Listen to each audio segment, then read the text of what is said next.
وَلَقَدْ يَسَّرْنَا الْقُرْآنَ لِلذِّكْرِ فَهَلْ مِن مُّدَّكِرٍ۔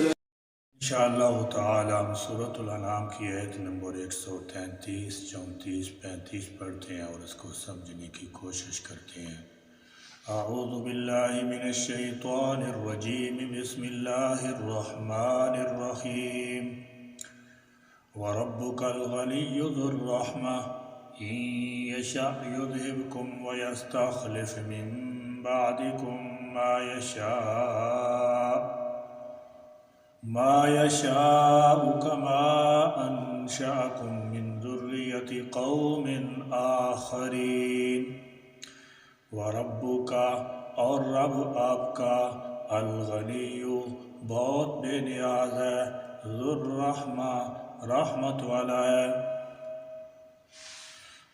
یعنی وہ غنی بے نیاز ہے، اپنی مخلوقات سے ان کا محتاج ہے، نہ ان کی عبادتوں کا ضرورت مند ہے، اور نہ ان کا ایمان اس کے لیے نفع مند ہے، نہ ان کا کفر اس کے لیے ضرر رساں، لیکن اس شان غنا کے ساتھ وہ اپنی مخلوق کے لیے رحیم بھی ہے۔ اس کی بے نیازی اپنی مخلوق پر رحمت کرنے میں مانے نہیں ہے۔ ان اگر یشاء وہ چاہے، یذہبکم تو اٹھا لے جائے تمہیں، یہ اس کی بے پناہ قوت اور غیر محدود قدرت کا اظہار ہے۔ جس طرح پچھلی کئی قوموں کو اس نے حرف غلط کی طرف مٹا دیا اور ان کی جگہ نئی قوموں کو اٹھا کر کھڑا کیا، وہ اب بھی اس بات پر قادر ہے کہ جب چاہے تمہیں نیست و نابود کر دے اور تمہاری جگہ ایسی قوم پیدا کر دے جو تم جیسی نہ ہو۔ وَيَسْتَخْلِفْ اور جانشین بنا دے، مِن بَعْدِكُمْ تمہارے بعد، ما جس کو، یشاء وہ چاہے، کما جیسا کہ، انشأکم اس نے تمہیں پیدا کیا، من ذریۃ نسل سے، قوم آخرین دوسری قوم کی۔ اللہ تعالیٰ جل شانہ تمہارے ایمان لانے اور نہ لانے سے بے نیاز ہیں۔ اگر اللہ چاہے تو تمہاری جگہ دوسری قوم کو دنیا میں بسا دیں اور انہیں ایمان کی توفیق عطا فرما دیں، جیسے دنیا میں پہلے دوسرے لوگ تھے اور اللہ تعالیٰ جل شانہ نے ان کی نسل سے تمہیں پیدا کیا، وہ نہیں رہے اور تم موجود ہو۔ ایسا ہی تمہارے ساتھ بھی ہو سکتا ہے، یعنی اللہ تعالیٰ جل شانہ کی کوئی غرض تمہاری وجہ سے رکی ہوئی نہیں ہے،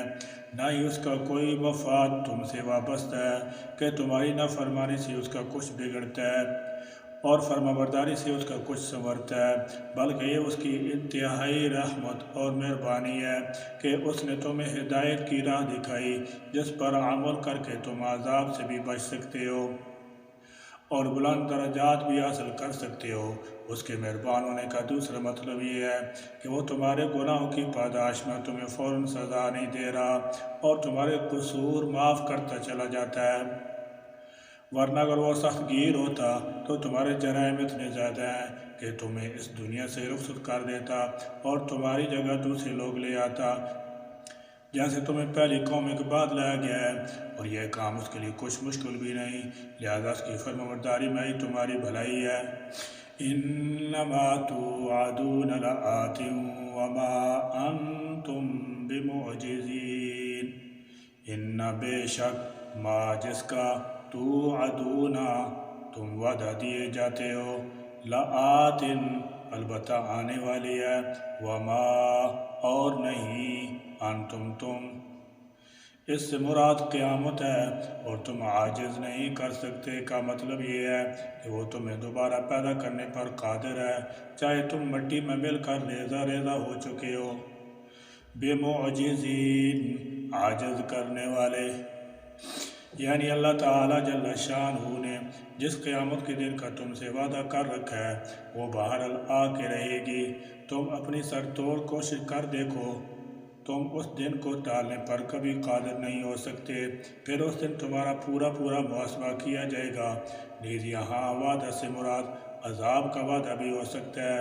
ایسا عذاب بھی جیسا کفروں پر ہے، تو پھر انہیں نجات کی کوئی راہ نہ ملی۔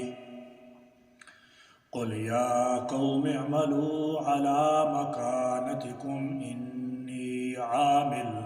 فَسَوْفَ تَعْلَمُونَ مَن تَكُونُ لَهُ عَاقِبَةُ الدَّارِ إِنَّهُ لَا يُفْلِحُ الظَّالِمُونَ۔ قل کہہ دیجئے یا قومی، اے میری قوم، اعملوا، تم عمل کرو، علی مکانتکم، اپنے مقام پر، علی مکانتکم، اپنے مقام پر، انی بے شک میں، عامل، عمل کرنے والا ہوں۔ جو ایمان نہیں لاتے ان سے کہہ دیجئے کہ تم اپنی جگہ عمل کیے جاؤ، ہم بھی عمل کرتے ہیں، اور انتظار کرو، ہم بھی منتظر ہیں، جیسا کہ تھوڑی عرصے کے بعد اللہ تعالیٰ جل شانہ نے اپنا یہ وعدہ سچا کر دکھایا۔ 8 ہجری میں مکہ فتح ہو گیا، اور اس کے فتح کے بعد عرب قبائل فوج در فوج مسلمان ہونا شروع ہو گئے، اور پورا جزیرہ عرب مسلمانوں کے زیر نگین آ گیا، اور یہ دائرہ پھر پھیلتا اور بڑھتا ہی چلا گیا۔ فَسَوْفَ، پسند قریب، تعلمون، تم جان لو گے، من، کون، تکون ہے، لہو، جس کے لیے، عاقبت، اچھا انجام ہے، الدار، آخرت کے گھر کا، انہو، بے شک وہ، لا یفلح، نہیں فلاح پائیں گے، الظالمون، جو ظالم ہے۔ فرمایا اے پیغمبر، آپ واضح طور پر فرما دیں، قُلْ يَا قَوْمِ اعْمَلُوا عَلَىٰ مَكَانَتِكُمْ،